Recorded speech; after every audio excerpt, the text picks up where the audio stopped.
തുമ്മുമ്പോ, ചിരിക്കുമ്പോ, ഭാരം ഉയർത്തുമ്പോ, എക്സസൈസ് ചെയ്യുമ്പോൾ നമ്മുടെ സമ്മതമില്ലാതെ മൂത്രം പോകുന്ന അവസ്ഥ നമുക്കുണ്ടെങ്കിൽ തീർച്ചയായിട്ടും നിങ്ങൾ ഈ വീഡിയോ കാണണം. ഇതൊരു മെഡിക്കൽ ക്രിട്ടിക്കൽ സിറ്റുവേഷൻ ആണെങ്കിൽ തീർച്ചയായിട്ടും നിങ്ങൾ നാണക്കേട് വിചാരിക്കാതെ ഗൈനക്കോളജിസ്റ്റിനെ പോയി കണ്ട് അവരുടെ അഭിപ്രായ ശേഷം ഉറപ്പായിട്ടും ഫിസിയോതെറാപ്പി ചെയ്യേണ്ടതാണ്. ഇപ്പൊ ഞാൻ പെൽവിക് ഫ്ലോർ എക്സസൈസും കീഗൽ എക്സസൈസും ആണ് ചെയ്യുന്നത്. ഒരു കാര്യം ശ്രദ്ധിക്കാനുള്ളത്, എപ്പോഴും നമ്മുടെ ബ്ലാഡർ എംപ്റ്റി ആക്കിയിട്ട്, അതായത് യൂറിൻ പാസ് ചെയ്ത് പ്ലെയിൻ ബ്ലാഡർ ആക്കിയിട്ട് മാത്രമേ ഈ എക്സസൈസ് ചെയ്യാൻ പറ്റത്തുള്ളൂ. രാവിലെയും വൈകുന്നേരം ചെയ്യാം. തുടക്കം നമ്മൾ ഒരു 5 റെപ്പീറ്റേഷനിൽ തുടങ്ങി പിന്നെ കൂട്ടി 15 വരെ ഓരോന്നും നമുക്ക് ചെയ്യാവുന്നതാണ്. അപ്പൊ നമ്മൾ നല്ല ഉറപ്പുള്ള ഒരു പ്രതലത്തിലാണ് ഇത് ഇങ്ങനെ കിടക്കേണ്ടത്. എന്നിട്ട് ഇങ്ങനെ മലർന്ന് റിലാക്സ് ആയിട്ട് കിടക്കുക. എന്നിട്ട് ഈ 2 കാലും ഇങ്ങനെ കുത്തനെ വെക്കുക. കണ്ടോ, ഈ 2 കാൽപാദത്തിന്റെ ഇടയിലും ചെറിയൊരു ഗ്യാപ്പ് നമ്മൾ മെയിൻറ്റെയിൻ ചെയ്യണം. വളരെ റിലാക്സ് ആയിട്ട് നമ്മൾ കിടക്കണം കേട്ടോ. എന്നിട്ട് നമ്മൾ മൂക്കിൽ കൂടെ വളരെ ഡീപ്പായിട്ട് ഒരു ശ്വാസം എടുത്തിട്ട് വായിലൂടെ റിലാക്സ് ചെയ്ത് ഒന്ന് പുറത്ത് വിട്ട് ഞാൻ ജസ്റ്റ് ഒന്ന് കാണിക്കാം. ഇങ്ങനെ pelvic floor muscles Kegels exercise ചെയ്യുമ്പോൾ അല്ലെങ്കിൽ പെൽവിക് ഫ്ലോർ മസിൽസ് ചെയ്യുമ്പോൾ ഏത് ഭാഗമാണ് സ്ക്വീസ് ചെയ്യണമെന്ന് കണ്ടുപിടിക്കാൻ ഏറ്റവും എളുപ്പമുള്ള മാർഗം, നമുക്ക് നന്നായിട്ട് യൂറിൻ പാസ് ചെയ്യാൻ മുട്ടുമ്പോൾ നമ്മൾ ടോയ്ലറ്റിൽ പോയി ഇരുന്നിട്ട് നമ്മൾ യൂറിൻ പാസ് ചെയ്യുന്നതിൻ്റെ ഇടയിൽ പെട്ടെന്ന് നമ്മൾ പാസ് ചെയ്ത് തീരുന്നതിന് മുമ്പ് നമ്മളങ്ങനെ പിടിച്ചൊന്ന് വെച്ചു എന്ന് വിചാരിച്ചു.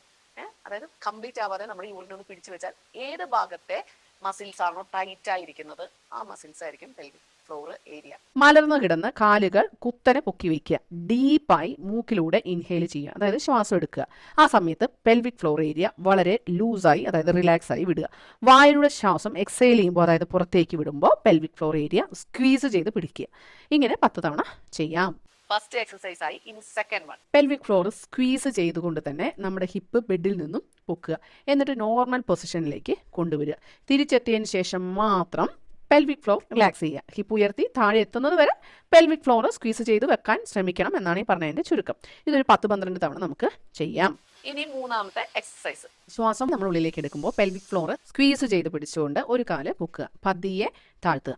മറ്റേ കാലും അതുപോലെ ചെയ്യുക. അതിനുശേഷം മാത്രം പെൽവിക് ഫ്ലോർ സ്ക്വീസ് ഒഴിവാക്കി റിലാക്സ് ആക്കാം. ഇങ്ങനെ ഇതൊരു 10 തവണ ചെയ്യാം. ഇനി ലാസ്റ്റ് വൺ. അത്യാവശ്യം കട്ടിയുള്ളൊരു പില്ലോ എടുക്കാം. നമ്മുടെ മുട്ടിന്റെ ഇടയിൽ ഇങ്ങനെ വെക്കാം. കൈ ഇങ്ങനെ വെക്കാം. ഇനി സ്ക്വീസ് ചെയ്തുകൊണ്ട്, നല്ല കട്ടിയുള്ള പില്ലോ ആയിരിക്കണം കേട്ടോ.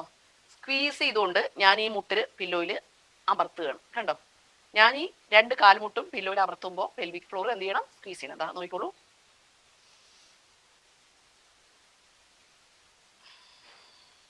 ഇനി ഇതേ പില്ലോയും കൊണ്ട് ഒരെണ്ണം കൂടെ ഉണ്ട്. കൈ 2 ഭാഗത്തേക്കും നമ്മൾ മാറ്റി വെച്ചു. സ്ക്വീസ് ചെയ്തുകൊണ്ട് ഒരു ഭാഗത്തേക്ക് തിരിഞ്ഞു, റിലാക്സ് ചെയ്ത് ഇങ്ങോട്ട് വന്നു, വീണ്ടും സ്ക്വീസ് ചെയ്തുകൊണ്ട് മറുഭാഗത്തേക്ക് തിരിഞ്ഞു, റിലാക്സ് ചെയ്ത് നേരെ വന്നു. ഉപകാരപ്രദമാണെങ്കിൽ ഷെയർ ചെയ്യാനും മറക്കണ്ട കേട്ടോ.